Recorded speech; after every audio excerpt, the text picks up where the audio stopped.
Hello दोस्तों, स्वागत है आप सभी का हमारे यूट्यूब चैनल सक्सेस मिरर 2.0 पर। तो दोस्तों, आज हम आपके लिए लाए हैं एसएससी जीडी के मोस्ट टॉप 20 वीवीआई क्वेश्चन जो आपके एग्जाम के लिए बहुत ही महत्वपूर्ण है। तो बिल्कुल भी स्किप ना करें और हमारे साथ लास्ट तक बने रहें। और अगर आपको हमारी वीडियो पसंद आए तो please like, share and subscribe कर बेल आइकन को दबा लें ताकि हमारे आने वाली लेटेस्ट वीडियो आप तक सबसे पहले पहुँच सके। और लास्ट में मैं आपसे क्वेश्चन भी पूछूंगा जिसका आंसर आपको कमेंट बॉक्स में बताना है। तो चलिए स्टार्ट करते हैं। हमारा पहला सवाल है, निम्नलिखित में से कौन पहले भारतीय पुरुष हॉकी टीम के कप्तान थे? तो हमारा ऑप्शन दिया हुआ है। Option A major Dhyan Chand, option B Jaipal Singh Munda, option C Balbir Singh senior, option D Charanjit Singh. तो हमारा इसका राइट आंसर क्या हो जाएगा? तो हमारा इसका राइट आंसर हो जाएगा option number B, Jaipal Singh Munda. Jaipal Singh Munda पुरुष हॉकी टीम के पहले भारतीय कप्तान थे जिन्होंने 1928 में एम्स्टर्डम में आयोजित ओलंपिक में स्वर्ण पदक जीता। और मेजर ध्यानचंद भारत के हॉकी के जादूगर हैं। हमारा अगला सवाल है, प्रांतीय स्वायत्तता शुरू करने के लिए भारत की ब्रिटिश सरकार द्वारा कौन सा अधिनियम पारित किया गया था? तो हमारा ऑप्शन है। ऑप्शन ए 1892 का भारतीय परिषद अधिनियम, ऑप्शन बी 1935 का भारत सरकार अधिनियम, ऑप्शन सी 1853 का चार्टर अधिनियम, ऑप्शन डी 1947 का भारतीय स्वतंत्रता अधिनियम। तो हमारा इसका राइट आंसर क्या हो जाएगा? तो हमारा इसका राइट आंसर हो जाएगा ऑप्शन नंबर बी, 1935 का भारत सरकार अधिनियम।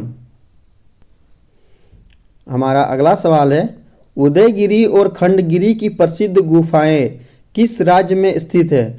तो हमारा ऑप्शन दिया हुआ है। Option A Uttarakhand, option B Chhattisgarh, option C Tripura, option D Orissa. तो हमारा इसका राइट आंसर क्या हो जाएगा? तो हमारा इसका राइट आंसर हो जाएगा option number D, Orissa. Udayagiri और खंडगिरी की प्रसिद्ध गुफाएं उड़ीसा राज्य में स्थित है। तो चलिए आपको हम उदयगिरी की कुछ गुफाओं के बारे में बताते हैं, जैसे कि हाथी गुम्फा, ये कहाँ पर है? उदयगिरी में है। रानी गुम्फा, ये कहाँ पर है? उदयगिरी में है। गणेश गुम्फा, ये कहाँ पर स्थित है? उदयगिरी में ही स्थित है। और व्याघ्र गुम्फा, ये भी उदयगिरी में ही स्थित है। हमारा अगला सवाल है, निम्नलिखित विकल्पों में से उस समूह को पहचानिए जिसका पीएच मान 7 से अधिक है। तो पीएच मान 7 से अधिक है तो हमारा इसका ऑप्शन दिया हुआ है। ऑप्शन ए नींबू, रक्त, आशुद्ध जल। ऑप्शन बी में है बेकिंग सोडा, टूथपेस्ट, लौंग का तेल। ऑप्शन सी में है विनेगर, बेकिंग सोडा, शीतल पेय। ऑप्शन डी में है टूथपेस्ट, विनेगर, वॉशिंग सोडा। तो हमारा इसका राइट आंसर क्या होगा? तो हमारा इसका राइट आंसर हो जाएगा option number B, baking soda. नींबू का पीएच मान कितना होता है? 2.2। रक्त का कितना होता है? 7.4। आशुद्ध जल का पीएच मान कितना होता है?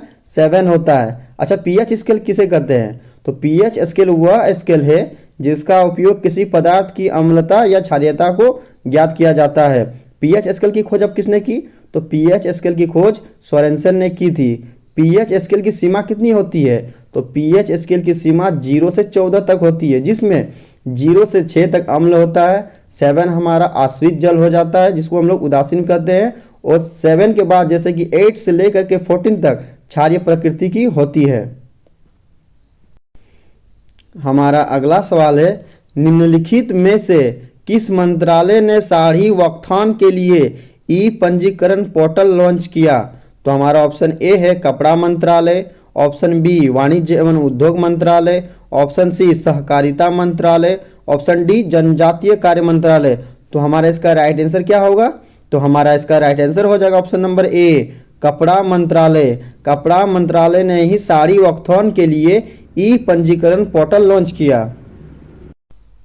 हमारा अगला सवाल है, निम्नलिखित में से कौन सा त्योहार केरल से संबंधित है? तो केरल से संबंधित कौन सा त्योहार है? तो हमारा ऑप्शन ए दिया हुआ है पोंगल, ऑप्शन बी है ओनम, ऑप्शन सी है बोनालू और ऑप्शन डी है उगादी। तो हमारा इसका राइट आंसर क्या हो जाएगा जो केरल से संबंधित है? तो हमारा इसका राइट आंसर हो जाएगा option number B, Onam. Onam का त्यौहार केरल से संबंधित है। पोंगल किस राज्य में मनाया जाता है? तो पोंगल का त्यौहार तमिलनाडु, आंध्र प्रदेश और तेलंगाना में मनाया जाता है। उगादी का त्यौहार कहाँ मनाया जाता है? तो उगादी का त्यौहार आंध्र प्रदेश, तेलंगाना और कर्नाटक में मनाया जाता है, जबकि बोनालू का त्यौहार तेलंगाना में मनाया जाता है जो देवी महाकाली को समर्पित करता है। हमारा अगला सवाल है, मैडम भिखाजी कामा ने किस देश में भारतीय राष्ट्रीय ध्वज को फहराया था? तो मैडम भिखाजी कामा ने भारतीय राष्ट्रीय ध्वज को किस देश में फहराया था? तो हमारा ऑप्शन ए दिया हुआ है जर्मनी, ऑप्शन बी है स्पेन, ऑप्शन सी है इंग्लैंड और ऑप्शन डी है भारत। तो किस देश में हो जाएगा हमारा इसका राइट आंसर? तो हमारा इसका राइट आंसर हो जाएगा option number A Germany. Madam Bhikaji Cama ने जर्मनी में भारतीय ध्वज को फहराया था।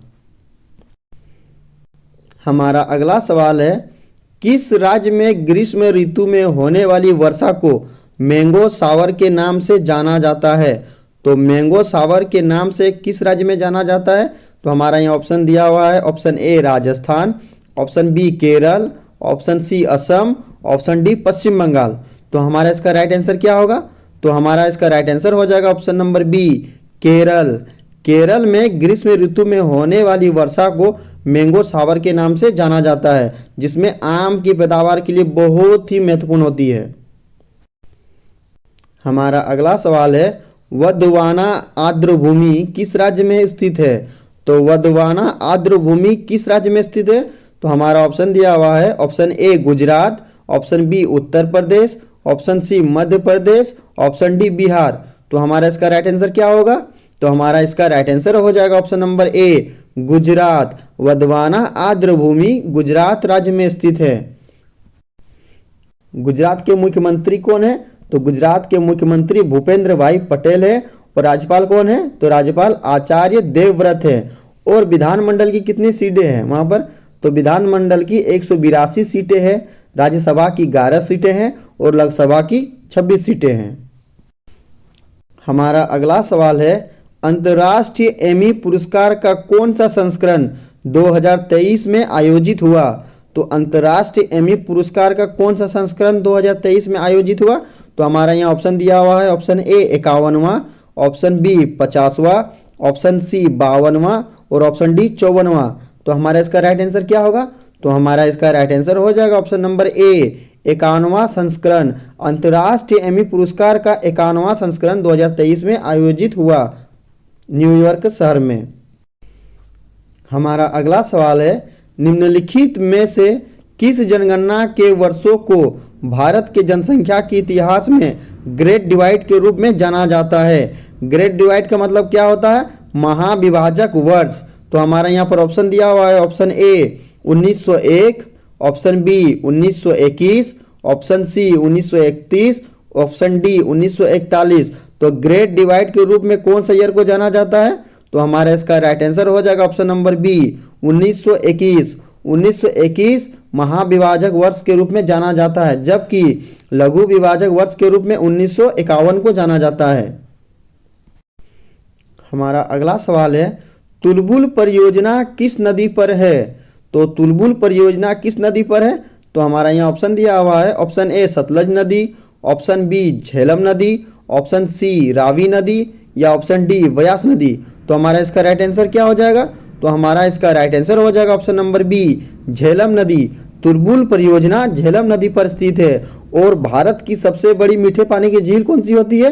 ना बुलर झील होती है, जो बुलर झील जम्मू कश्मीर में स्थित है और वो भी झेलम नदी पर ही स्थित है। हमारा अगला सवाल है, राष्ट्रीय अनुसूचित जाति आयोग निम्नलिखित में से किसे वार्षिक रिपोर्ट प्रस्तुत करता है? तो राष्ट्रीय अनुसूचित जाति आयोग किसे वार्षिक रिपोर्ट प्रस्तुत करता है? तो हमारा यहाँ ऑप्शन दिया हुआ है, ऑप्शन ए सांसद, ऑप्शन बी राष्ट्रपति, ऑप्शन सी प्रधानमंत्री, ऑप्शन डी लोकसभा अध्यक्ष। तो हमारा इसका राइट आंसर क्या होगा? तो हमारा इसका राइट आंसर हो जाएगा ऑप्शन नंबर बी राष्ट्रपति। राष्ट्रीय अनुसूचित जाति आयोग वार्षिक रिपोर्ट को राष्ट्रपति को सौंपता है। भारत का राष्ट्रपति वर्तमान में कौन है? तो हमारे भारत का राष्ट्रपति वर्तमान में है श्रीमती द्रौपदी मुर्मू।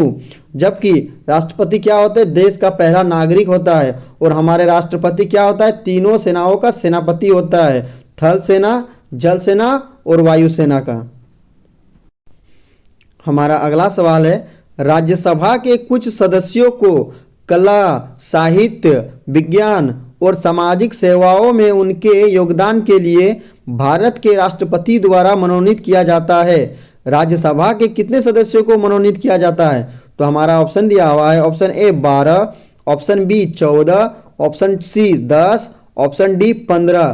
तो राज्यसभा के कितने सदस्यों को राष्ट्रपति मनोनीत करता है?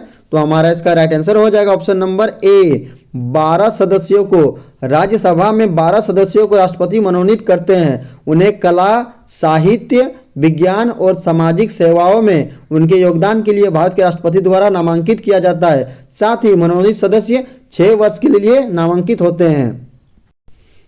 हमारा अगला सवाल है, केंद्र द्वारा जारी 5वें खाद्य सुरक्षा सूचकांक में राजस्थान को देश के बड़े राज्यों में कौन सा स्थान प्राप्त हुआ है? तो हमारा ऑप्शन दिया हुआ है, ऑप्शन ए 3रा, ऑप्शन बी 5वां, ऑप्शन सी 8वां या ऑप्शन डी 10वां। तो हमारा इसका राइट आंसर क्या होगा? तो हमारा इसका राइट आंसर हो जाएगा ऑप्शन नंबर सी, 8वां स्थान प्राप्त हुआ है। 5 मापदंडों पर रैंकिंग में राजस्थान को 100 में से 45 अंक मिले, जिसमें 20 बड़े राज्यों में केरल पहले स्थान पर, पंजाब दूसरे स्थान पर, तमिलनाडु पहले से तीसरे स्थान पर आ गया। 2 अंकों के सुधार के साथ राजस्थान 10वें में से 8वें स्थान पर पहुंचा। हमारा अगला सवाल है, मृणालिनी साराभाई निम्नलिखित में से किस शास्त्रीय नृत्य के लिए जानी जाती है?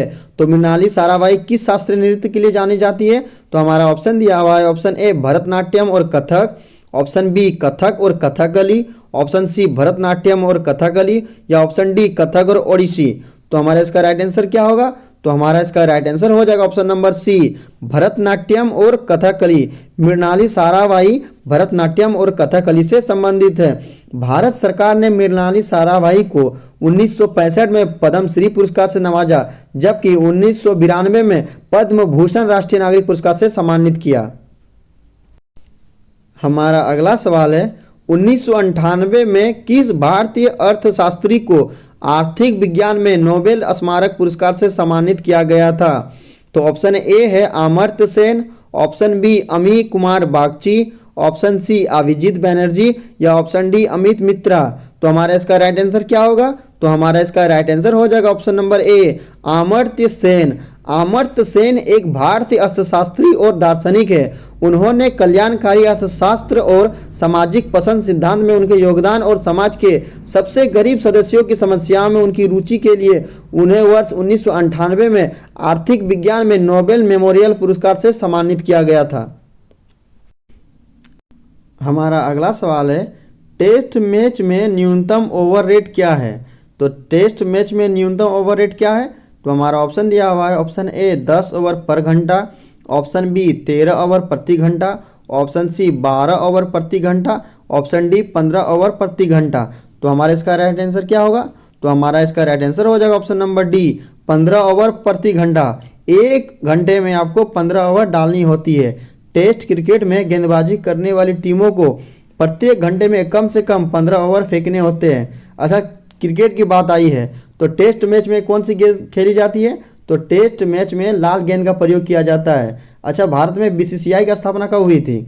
तो भारत में बीसीसीआई की स्थापना 4 दिसंबर 1928 को हुई थी, जिसको हम लोग भारत क्रिकेट कंट्रोल बोर्ड कहते हैं। अच्छा, इसका मुख्यालय कहाँ है? तो बीसीसीआई का मुख्यालय मुंबई में है। और इसके वर्तमान अध्यक्ष कौन है? तो बीसीसीआई के वर्तमान अध्यक्ष कौन है? रोजर बिन्नी है। हमारा अगला सवाल है, निम्नलिखित में से किसे अग्रणी नृत्य शिक्षाविद और प्रमुख मोहिनी अट्टम प्रतिपादक के रूप में जाना जाता है? तो हमारा ऑप्शन दिया हुआ है, option A Madhavi Mudgal, option B Shagun Bhutani, option C Mohan Rao Kalyanpurkar या option D doctor Kanak Rele. तो हमारा राइट आंसर क्या हो जाएगा? तो हमारा इसका राइट आंसर हो जाएगा option number D, doctor Kanak रेले। डॉक्टर कनक रेले एक प्रसिद्ध मोहिनी अट्टम अभ्यास करता है। साथ ही वह भारत की एक नृत्यांगना एवं नृत्य निर्देशक और विदुषी भी हैं। हमारा अगला सवाल है, सूक्ष्म जीवों के किण्वन से निकलने वाली कौन सी गैस डोसा और अन्य खाद्य पदार्थ बनाने में उपयोगी होती है? तो हमारा ऑप्शन दिया हुआ है, option A oxygen, option B carbon dioxide, option C nitrogen या ऑप्शन डी अमोनिया। तो हमारा इसका राइट आंसर क्या होगा? तो हमारा इसका राइट आंसर हो जाएगा option number B carbon dioxide. सूक्ष्म जीवों के किण्वन से निकलने वाली कौन सी गैस डोसा और अन्य खाद्य पदार्थ बनाने में उपयोगी होती है? तो कार्बन डाइऑक्साइड उपयोगी होती है। अच्छा, यहाँ पर एक पॉइंट है किण्वन। तो किण्वन किसे कहते हैं? तो किण्वन एक रासायनिक प्रक्रिया होती है जिसमें जीवाणु और अन्य सूक्ष्मजीव खाद्य पदार्थ के भीतर स्टार्च और शर्करा को विघटित करते हैं। हमारा आज का अंतिम प्रश्न है, निम्नलिखित में से किसे काला सोना कहा जाता है? तो हमारा ऑप्शन दिया हुआ है, ऑप्शन ए सोना, ऑप्शन बी कोयला, ऑप्शन सी पेट्रोलियम या ऑप्शन डी हीरा। तो इसका राइट आंसर क्या होगा दोस्तों? इसका आंसर आपको हमारे कमेंट बॉक्स में बताना है। साथ ही आप हमारे 20 क्वेश्चन में कितना अटेम्प्ट कर पाए हैं वो कमेंट बॉक्स में जरूर लिखें। तो चलिए दोस्तों, आप